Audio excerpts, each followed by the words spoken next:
Sledi večnosti. Zanimivo je, gospod Golob, ko v bistvu to vašo novo knjigo, na spletni prižnici 2, to je v bistvu zbir vaših 100 vlogov. In prvi vlog, ki ste ga posneli leta 2018, Ja, res je govoril o teh stereotipih, o podobah, ki jih imamo, o župnikih oziroma duhovnikih. Ja, In ko sem jaz to čitala, potem sem ga šla tudi poslušati, se mi zdelo zanimivo, ker moj stereotip o duhovnikih ni bil takšen. Mi smo otroci, ki smo rasli v 80-ih in takrat je bila na sporedu ameriška TV serija, miniserija Pesem ptic trnovk. A poznate? Poznam. No, in tam je bil župnik, duhovnik malo drugačen, Richard Chamberlain ga je igral, Pa Maggie. Pa Maggie, ja. Rachel Ward jo je igrala in tam je bil pač duhovnik drugačen, Ja, tak karizmatičen, postaven, čeden in se mi zdi, da se je nam to kar urisalo v spomin, Tako da, recimo, moja podoba župnika ali pa moje generacije ni. Hotela sem reči, kako lahko ta popkultura vpliva na stereotipe, pa na podobo, ker tudi vi ste v bistvu del popkulture zdaj, ko se pojavljate na teh družabnih in teh omrežjih. Jaz zdaj živo spomnim tistega prvega vloga. Zelo zakaj, kje sem najdel to debeli, tečni, plešasti. Imeli smo v Stolnici krizmano mašo in na to krizmano mašo vedno pride okrog 100-120 duhovnikov. S kolegom so sedeli v cerkvi, tudi duhovnik, in opazujeva duhovnike. Zelo fletni, ampak tako, večinoma pač so duhovniki, ki so malo bolj starejši. Povprečna starost duhovnika v Sloveniji je malo čez 60 let. Večinoma, a pa mnogi so že, pač kar se pri moškemu hitro lahko zgodi, tudi meni verjetno enkrat, zgubimo lase.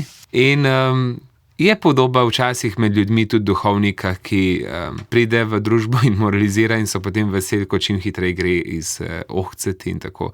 Vse sorte smo si zelo različni duhovniki, ampak tako so se bolj hecali, poglej, evo, sami debeli, teči pa plešasti, Tako pač malo nežaljivo ali pa tako, ampak bolj tisto, malo tako humoristično, Ne, da bi se zdaj kaj norca s koga delala ali pa bog ne, pa da bi koga ponižvala pa podcenjevala.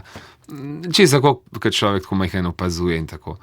No in iz Zaleteje.si so da posnem kakšen vlog in tako, da bi kakšen vlog posnel. In tisti dan sem imel zelo lep juter, bilo je v Bohinju, sem imel bolj umirjen življenje tam. Šel sem že na Stodor, to je en tak hrib nasprot Vogarja. Majhen bolj umirjen je, Vogar je bolj obljuden, Stodor je majhen bolj za nas Bohinjce bil, ker niti ni bil označene poti, pač si je mogel poznati. In gor, ko si prišel, je pač en velik mir. In da sem zelo rad gor hodil peš. Sem bil zmer hvaležen, da mi je uspeljati in pa najde 2 urci. No in potem, ko sem prišel dol, sem vas v elementu, naspedenen, vas vesel. Še kako bom posnel tale vlog za tistih 500 manj, ki se ga bodo gledali, bo čisto v redu, In na Leteji so rekli, ja, super, to je to. In so ga objavili in potem postal tako viralen. Je pa tako, ta knjiga na spletni prižnici 2 je en tak primer tudi ene moje duhovne poti. Je noter zbranih 100 vlogov iz obdobja 6 let in 7-6 let in se opazi v vsem tem obdobju tudi nekako malo moja rast ali pa kako sem se tudi v marsičem poglabljal. Danes drugače snimam vloge, kot sem jih pred 6 leti in podajam drugačno vsebino, kot sem jo takrat. In mi je zaradi tega tudi všeč ta knjiga, ker je tako malo kronologija. Pač takrat sem bil star 29 let, in se tudi to pozna, drugače sem se loteval zadeve in tako. Tako da sem pa hvaležen, tudi ta vlog je očitno marsikoga spodbudil k razmišljanju. Zaradi tega vloga je marsikdo sploh se zalotil začeti zanimati o marsičem, o duhovništvu, o veri, o življenju duhovnika in tako. Pa še, zakaj bi razbijal stereotipe, tudi zato, ker moj ati, moja družina, to smo s kmetije. In življenje duhovnika pa ni vedno tako videti, kot da je ne vem kako, da je veliko delov. In ko sem jaz domov v poklicu, so se pogovarjali, sem rekel čas, jaz sem danes malo zmatran. In je In ja, ti zmeri, ko česoš pa ti zmatran. Kaj pa duhovnik dela, da bi bil zmatran? Tisto mašo, ki naredi, to je pa to, a ne. Ampak to je iz njegovega pogleda tako videl ali pa presodno. Mogoče pa je veliko takih, kot moj ati, ki mogoče sploh ne ve in ne vidi, kaj duhovniki počnemo in delamo, da bi pa mogoče tudi to vnašal v vlog, nek način življenja, ki ga živim kot duhovnik, da nekako vse to pokažem. Poglej, v družbi smo lahko zelo koristni, nas ljudje rabijo in je skozi kaj započeti in da je tudi duhovnik tisti, ki lahko kdaj zmatra in tako naprej in da smo tudi duhovniki, ki imamo radi hobije, ki preživljamo koristno prosti čas, ki nas zanimajo različne zadeve, da smo duhovniki, ki imamo radi ljudi in pač tako, da smo normalni možakari. V tem smislu in zaradi tega je tudi fajn, da sem začel snemati vloge. Ja, pa tudi zato, da se vas ne postavlja na nek piedestal, ne? Tako kot se Boga ne sme postavljati na piedestal, ker veliko ljudi naredi z Boga malika, ne? To je siguren in tudi, da ja, prav je, da se duhovniško službo spoštuje, ker in duhovnika zaradi Boga. To mi je zelo lepo dala zgled tudi ena gospa iz Bohinja, gor iz Podjela, to je pod Koprivnikom, taka lušna vas. Ona je živela na samem, je prav zanimiv, Johana je bilo ime. Ona, ko sem pripeljal njen hiš, so bila ponovadi vrata na pol odprta in na omari je visela policijska srajca. In tako se dobil občutek, kako klele pa en policist živi, ne, klele mora biti pa prije, ne. Ampak ona je to imela samo za krinko, da je odganjala kakšne slabo misleče ljudi. In ko sem jaz prišel, ona je bila vedno zrihtana, lepo urejena, počesana, pospravljena hiša. In jaz sem izmeril, kako ste danes lepa. In ona mi je rekla, veste, saj to nisem zaradi vas. Jaz sem to zaradi Boga, ki ste ga prinesli in zaradi vaše službe. Da sem v tem prevzel. Bohinjci so zelo direktni, a ne, in tako. In to se mi je tako lepo zdelo. Poglej, ona v meni vidi nekaj več. Ne vidi pač Martina Goloba, ki pride k njej, ampak vidi pač moje poslanstvo, duhovniški poklic, ki prinese k njej Jezusa Kristusa. In vidi Boga, ki ga prinesem v podobi kruha. In tako da ja, duhovniško službo se spoštuje zaradi tega, ker je poklicana od Boga, hkrati pa, da se ve, da smo duhovniki tudi ljudje, ki smo del ljudi in smo del družbe. A ne tako, eno in drugo, ne da se duhovniški poklic malikuje, Bog ne dej, ampak da je to spoštovanje, ker je del Božjega in spoštovanje, ker je del človeškega, seveda smo eno. A ne? Ja, sej to sem mislila, da je pomembno, da je ta učlovečenost vseeno v središču. Ne? Seveda. Ja, zaradi tega sem to povedala. In kar malo se kdo reče, krvav pod kožo, ja, človek sem. Ja, pa to, kar ste rekli, ne, ta gospa Johanca, ko vas je tako videla, ne, to je zanimivo, ker ljudje hočemo biti tako videni, ne, v bistvu, kot Božje otroke, kot božanske, ne kot neko sredstvo, ki jih nekdo uporabi za svoje sebične namene, kot objekt nečesa, ne. Se mi zdi, da si veliko kratko jemljemo dostojanstvo en drugemu, ne, ko se gledamo skozi svojo oskolino svojih zahtev pa pričakovanj, se pravi, kaj bom od tebe dobil pa vzel in tako naprej. Se mi zdi, da vsak si želi, da bi bil viden pa ljubljen zaradi nas samih, ne? Ja. Ne uporabljen tako kot predmet za nekoga drugega. Ja, to je res. To tudi doživljam. Tudi meni osebno je ravno to najlepše, kad te nekdo vidi v tem, kar si in to, kar si. In tukaj se pa tudi najbolj sproščenega čutim. Se zelo hitro začutim, kako me kdo gleda, na kakšen način, ali bi želel od mene neko korist, ali bi mogoče včasih celo kdo želi tukaj zlorabiti in karkoli, ne. Ta iskren pogled, pa to je res, ja. Papež Janez Pavel, ne, tako lepo rekel, da nasprotje ljubezni ni sovraštvo, ampak to, da nekoga uporabimo kot sredstvo za svoje sebične namene, ne. Ja. O Bogu pa o razlaščenju sem pa zato v bistvu začela, ker sem potem razmišljala o tem, ko rečemo nekomu, da imaš rad nekoga. To ne bi bila največja stvar, ki jo lahko rečeš nekomu, ne, hkrati pa imeti, ne. Že v to rad damo imeti, ne, se pravi, pri največji ljubezenski izjavi, torej posedovati, si lastiti, se pravi, hočemo imeti človeka, ne, se pravi, in kadar človek hoče imeti človeka, ima tudi potrebo z njim upravljati. In se mi zdi, da z Bogom pa podobno delamo včasih. Hočemo imeti Boga, si ga lastiti, si ga urediti po svoje, prilagoditi, tako kot so človeka. In to neke vrste nasilje, a ne? Je. Ker tako kot lepo nas pelje zgodba Abrahama, a ne, v Svetem pismu, a ne? On je moral razlastiti se vsega, a ne? Da je lahko Svojega postal sina. ta nomad in da je šel lahko na to romarsko pot, a ne? In je potem lahko tudi svojega sina dojemal, ne kot imam sina, ampak samo kot biti ob sinu. A ne? Se pravi, imate občutek, da se ljudje tega učimo, biti ob sočloveku, ne pa toliko imeti ga, posedovati. Ja, to pri porokah vedno govorim. Jaz prejmem tebe, ne jaz vzamem tebe.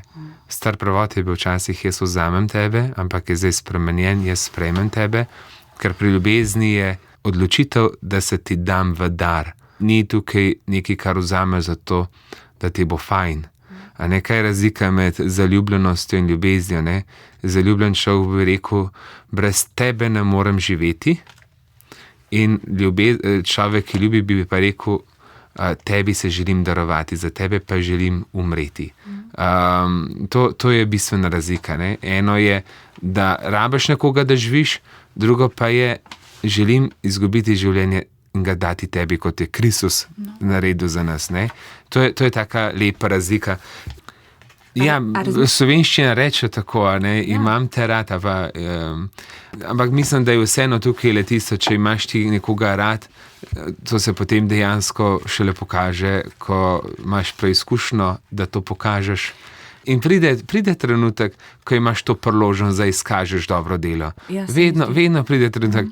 Jaz starejšim večkrat govorim, vi starejši ste nam mlajšim čudovita priložnost, da na vas pokažemo ljubezen do vas. Ste nam priložnost za dobro delo. In tukaj seveda je svobodna odločitev, ali boš ljubil, ali boš zaprl oči. Povabljeni pa smo, da izkažemo to ljubezen, da ta imam te rad res pokažemo v tem, kar bi bilo tisto prav, da ni lastninjenje, da ni sebičnost, ampak da je dejansko iz čistega namena. Ja, zato mi je tukaj recimo zanimivo, ne, v tej vaši knjigi tukaj drugi, ne, ta je bila druga, 365 dni z Božjo besedo, ko pišete svoje interpretacije oziroma doživljanja svetopisemskih odlomkov, ne, in tukaj je ta iz Svetega evangelija po Janezu, ne bom ga zdaj čitala, no, da ne bova predolga. In potem tukaj rečete, za ljubezen se gre na križ. To pomeni hoditi za Jezusom. Se pravi, on, ki je nosil križ, nam bo najbrž znal pokazati, kako se ga nosi. To je kar močno, ne? Za ljubezen se gre na križ. Mislim, to so res visoko postavljene prečke, ne? Jaz se sprašujem, a smo ljudje sposobni živeti to Božjo ljubezen, ki je v našem srcu še vedno, ne? Ampak se mi zdi, da so tako zaklenjena in se sprašujem podobno kot Wilhelm Reich, ne, v knjigi Umor Kristusa, ne vem, če ste čitali. A če bi Kristus se zdaj rodil, a bi ga ponovno križali? A znamo mi živeti s Kristusom po Kristusu? S Kristusom. Ja, tako. Kot pravi. A zna človek tako živeti? Zdaj, teh primerov je ogromno. Vem za ljudi, da v srcu postavo živi tako. Ja. Ne po nekih pravilih. Ki ima v srcu čist in iskren odnos z Bogom in se črpa iz Boga in živi za Boga. So ljudje in znamo. Kaj pa to pomeni? Kaj to pomeni recimo konkretno v naših življenjih? Živeti s Kristusom. Ki mi največkrat pride na misel, ki mi je tako tudi najbližje in se ga tudi sam dostakrat spomnim, ki mi je spodbuda, Mati Terezija. Za njo je znano, da je vsako jutro, preden se je šla nesebično darovati za ljudi na ulice, bila 2 uri pred tabernaklom, pred Jezusom. Da lahko živiš Jezusovo pot križanja in umiranja samemu sebi, je možno samo iz močnega odnosa z njim. Samo tukaj lahko najdeš moč, da si goreč grm, ki gori za druge in iz katerega Bog govori, pa ne zgoriš. In tudi v župni imam ljudi in imamo v cerkvi kristjane, ki res se polnijo pri tabernaklu, iz svete maše, iz sakramentov, iz res tesnega odnosa z Bogom. In to imamo mnoge bolne, ostarele, trpeče, osamljene, ki svoje trpljenje, svojo bolečino, svoj križ Bogu darujejo za mnoge blagoslove in milosti. Mislim, sem že nazadnje tudi tukaj le pri vas na radiju govoril, tudi moj duhovniški poklic je sad trpljenja redovnice, ki je 20 let trpela na posteli. Sicer svet bi rekel, da je to nesmisel in bi take najraj kar že nekam pospravili, ampak tudi trpljenje, glih v Jezusovem križu najdemo smisel za trpljenje. Tudi v Jezusovem križu, ravno v Jezusovem križu najdemo moč in smisel, da ima trpljenje vrednost in da ni za brez veze. Jaz včasih zelo to primerjam kolesarjenja pa tekne. Rečejo, da je samo matranje. Matranje, ampak po drugi strani pa veš, da te to gibanje lahko tudi veliko dobrega prenese. Isto je trpljenje, je eno matranje, ampak veren človek pa ve, da to trpljenje, če ga Bogu darujemo, je isto, kot je bil Kristus na križu, prinaša blagoslov in milost in je to izročitev, je to molitev, takrat se z Jezusom srečamo na križu. Tako da, ja, jaz pa vidim tega kar nekaj. In so mi tudi moji farani in razni svetniki in zelo lep zgled tega. Včasih celo tudi na poroki tudi rečem, ženin, poglej ta križ, in ženin pogleda na križ. Vidiš na križu Jezusa, ki za nas umira, vidim. In Jezus za nas umira, ker nas tako močno ljubi. Ja. A ti tudi tako ljubiš svojo ženo, da bi za njo tako umiral? No, in potem malo zadrege in reče, ja, jo ljubim. Ja, sej ljudje, ker smo padla bitja, grešna, imamo težave v bistvu, vseeno imamo težave, bivati ne grešna, ampak sej meni se zdi tako, da Bog sploh morda ne želi, da ne bi bili grešni, ker se kvasimo na ta način. Ja, nemogoče je, da bi živel negrešno.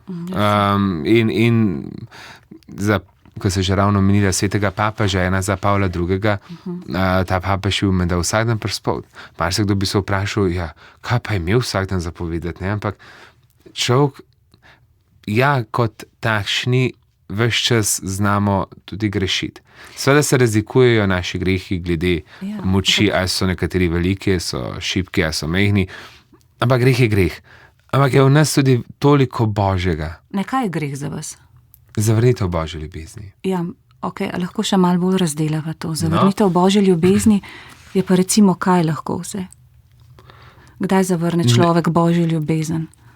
Ko ne izpolnjujem Božje volje, ko je moj izraz sebičen, ko se ko gledaš samo sebe, ko obračam hrbet Bogu zaradi svojega egoizma, ko ne priznavam Boga, ko v bližnjem vidim Boga.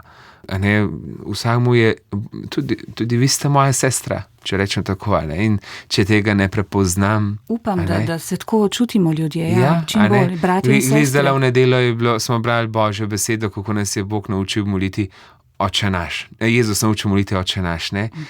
A se zavedaš, kaj rečeš Oče, kaj si ti pol v odnosu do tega, ki mu rečeš Oče? Si sin oziroma hči.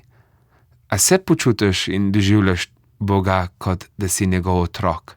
In če rečemo Oče naš, potem bi iz tega lahko sklepal, da smo mi drug drugemu bratje in sestre. A to doživljaš? A imaš ta občutek do bližnjega? Sprejmeš bližnjega, kakor da je tvoja sestra, tvoj brat?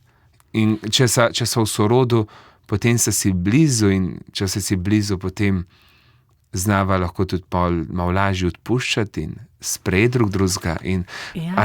Življenje iz tega izhaja. In če ni znotraj tega, smatram, da je potem to greh. Greh je vsakič, ko se pred Bogom skrivam, kako rada mineva.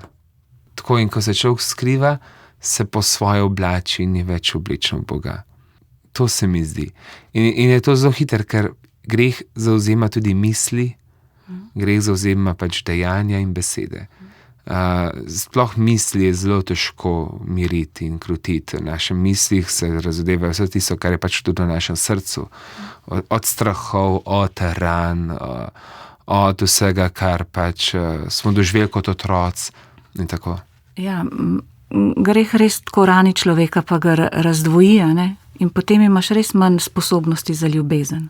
A ne? Ampak imamo pa tukaj potem še svetospoved. Ja, Svetospoved, ki pa nam na konkreten način pokaže, kako nas ima Bog rad, da nam njegovo usmiljenje. A imate občutek, da se ljudje težko obrnejo k Bogu ali pa priznajo Boga kot neko tudi vrhovno avtoriteto, ker se vam zdi, da človek mora imeti neko vrhovno avtoriteto, da se lahko po njej ureja, ali pa zapovedi, recimo pravila, a jih moramo še vedno imeti. Ne? Sej evangelij tukaj je zato, da spreminja naša srca dobesedno, ne? Ampak dokler ta naša srca ne bodo spremenjena, pa prekvašena, ne odprta, pa potrebujemo pravila, da se po njih ravnamo. Ne? Sej po srcu živeti je tudi tveganje, sploh v tem času. Ne? Tako sodoben človek zelo išče Boga. Zelo išče Boga in to vidim na terenu. Je ogromno duhovne lakote. Sodoben človek tudi vidi, da nobena stvar na tem svetu te ne more v resnici nahraniti ali pa od znotraj tako močno preseči, napolniti, kakor en konkreten odnos čisto ljubeznijo, ki je Bog sam. Oprostite, samo za umestnik, kaj lahko naš mir tukaj sploh traje na zemlji, ker ta mir ni od tukaj samo. A smo lahko sploh mirni ljudje? Na tem svetu, ta svet je en kaos. In na tem svetu ne bo noben izmed nas dosegel nebes. Mislim, da bi našel nebesa v tem življenju. Lahko se približamo nekemu lepemu, dobro, ki reče, kako lepo. In zahvali se za to lepo, ki ga doživiš. Hvaležemo. Ampak nobena lepa stvar na tem svetu žal ni večna. Ker pride kakšna stvar, ki te spet potre, pride ena zadeva, ki se te dotakne, ali pride bolezen, ali izguba. Vedno je nekaj. In na tem svetu harmonije ne bo. Zrušil je greh, zrušil je naš odnos in tukaj utopije bi bilo razmišljati, da boš tukaj dosegel blaženost, ki jo bomo dosegli v večjem življenju. Žal ne bo. In so strahovi. Pa tudi, če bo težko že vse v redu, boš pa videl, kaj se po svetu dogaja. Zanimivo mi je, kar ste rekla, bistvo duhovnega življenja je pravzaprav, da vstopiš v odnos z Bogom. Zapovedi so nam v pomoč, seveda, ki nam kažejo, kako Bog želi, da bi mi živeli. In niso zapovedi zato, so samo zato, da bi bili mi bolj srečni. Samo zato. Zapovedi so zaradi nas, ne zaradi Boga, ne, sej on je vse. On nam je to dal, zato da nam je. V bistvu so nam pomoč, da bi prišli do njega. Zapovedi so kot neka vrsta markacija na poti proti večnosti. Pot. Ampak je pa zanimivo, da Jezus gre pa z besedo blagor. Če imamo na gori Sinaj 10 božjih zapovedi, ki jih je Bog dal Mojzesu, imamo na gori blagrov Jezusa, ki pravi blagor.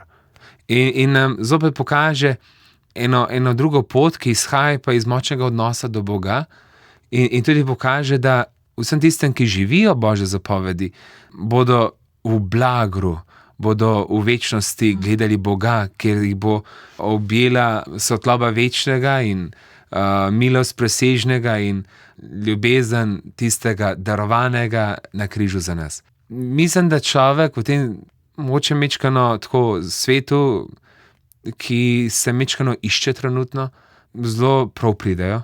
Trenutno se ne že skozi. Imam tak občutek, da je mogoče zelo človek mečkano malo drugač v drugačnem vzdušju, kot je bilo 10 let nazaj. No. Ja, mogoče bolj čutimo potrebo po tej odrešenski ljubezni. Ja, ker tudi se mi zdi, da je v tem obdobju mečkano več strahov, kot je bilo recimo 10 let nazaj, ali pa tako, pa zaradi gibanja stvari po svetu in tako tudi sporočila medijev zelo močno zarežejo to, kar se po svetu dogaja v srca ljudi. In je malo tako, no, ampak to je pač v vsakem obdobju pride takšne drugačne preizkušnje, ki jih imamo pa zopet priložnost, da lahko v tem iščemo Boga. Tako da ja. V enem od teh zapisov iz knjige Na spletni prižnici 2, ki so povzetki vlogov, pišete tudi o tem, govorite o romanju, ne, kako so vam romanja blizu in ljuba. Ne, in pišete o Rimu, o Vatikanu. Ne. Pa sem premišljevala, v bistvu, da smo ljudje vedno na neki poti, da smo romarji. Ne. Razmišljala sem o tem romanju, o najdaljšem, pa najtežjem, pa hkrati najlepšem romanju, ki je v bistvu zelo kratko, če anatomsko gledaš. In to iz glave v srce. Ne. Takole je kratka pota, ne. Če gledava od glave do srca, ne. Ampak hkrati najdaljša lahko. Ne. Najtežja. Pa najtežja. Ne. Zato, ker po eni strani pa, to sem se ravno zadnjič s prijateljem pogovarjala, pravi on, sej nekje pa moramo iti v performance, v to igranje, v te maske, sej če ne, ti pa izkljuvajo srce. Ne. Hoditi tako srcem na dlani ves čas je pa tudi nevarno, je fino, da so te mehanizmi, ne, da je glava pa. Ja, vse to je na mestu.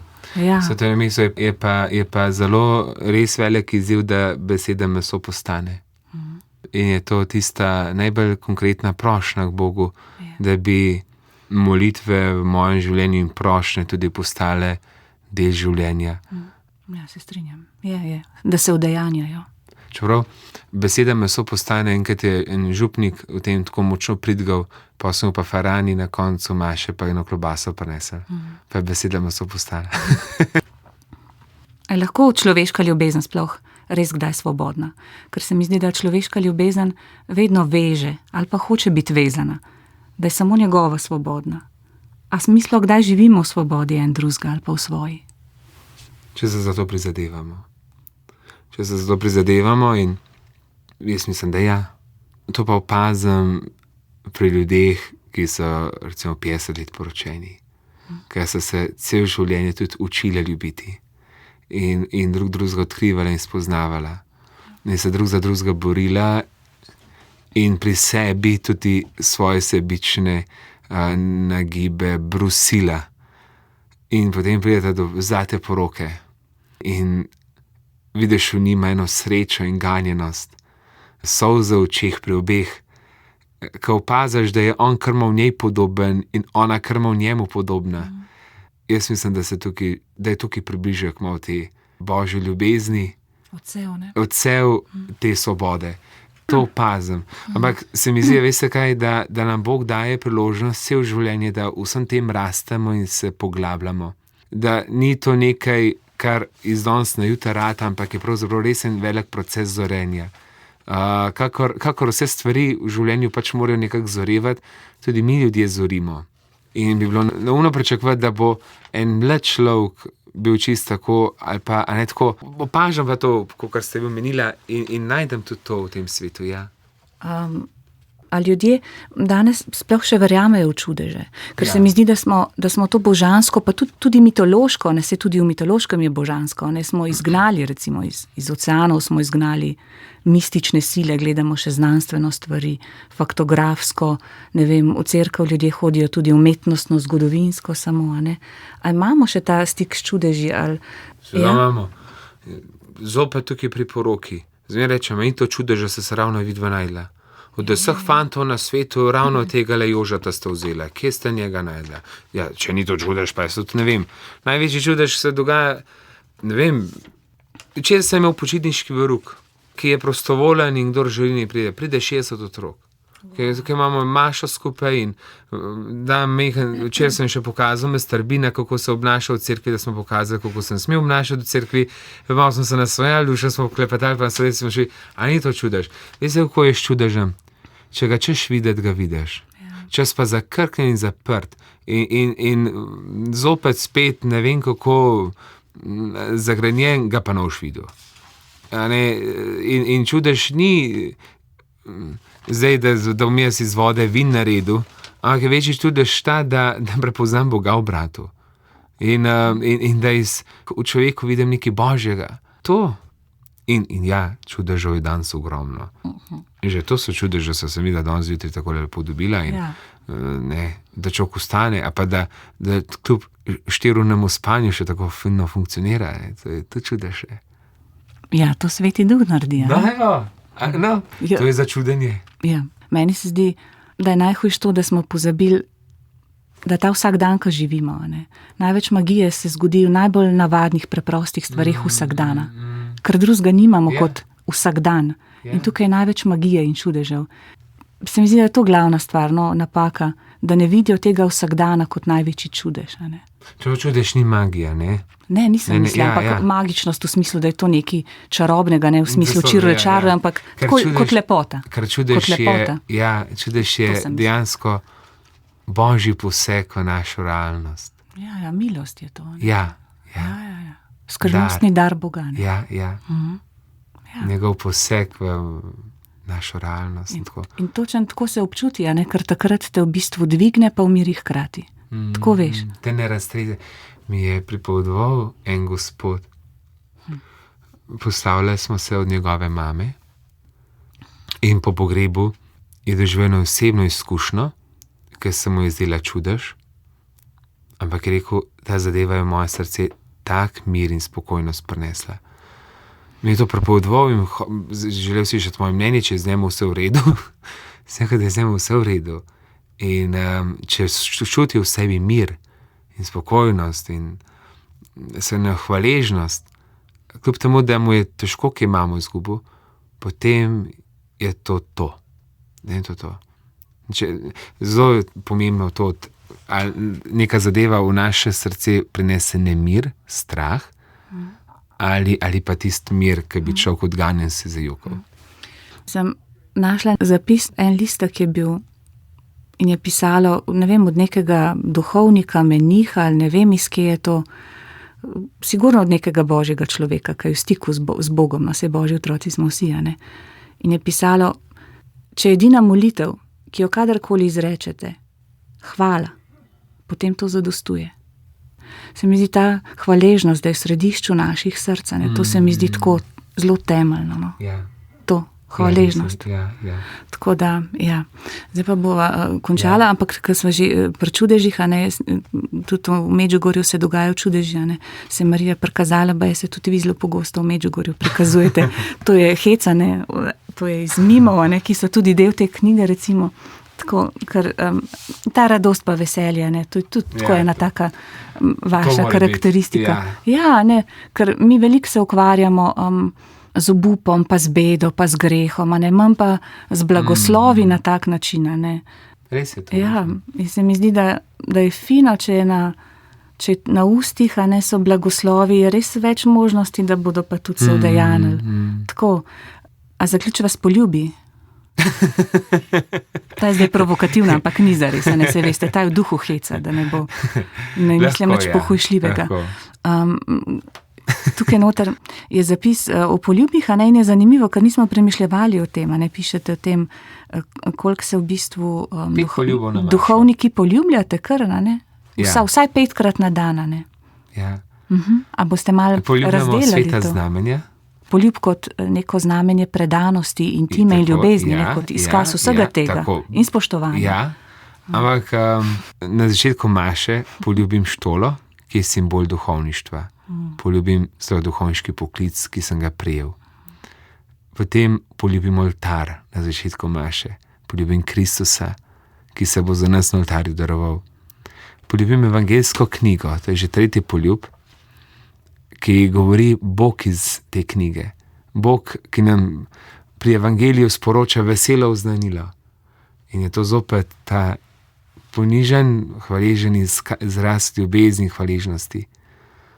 Na koncu maše zopet poljubim oltar, ker se Bogu zahvalim za daritev svete maše. In ko snamem štolo, jo zopet poljubim in se zahvalim, da sem bil vreden darovati sveto daritev. In zopet hvaležnost, da sem lahko duhovnik, to je teh 5 poljubov, o katerih sem govoril. In poljub je nekaj intimnega, je izraz globoke naklonjenosti, ko se pomeša človeško in božje. To dvoje je izraz, kjer hrano prijemamo in jo v dihu izgovarjamo. To se mi zdi tako res nekaj, lahko rekel tako malo svetega. To je to. Veliko blagoslova pa Marijinega varstva. Hvala lepa. Hvala. Hvala za pogovor. Bogu hvala, z veseljem.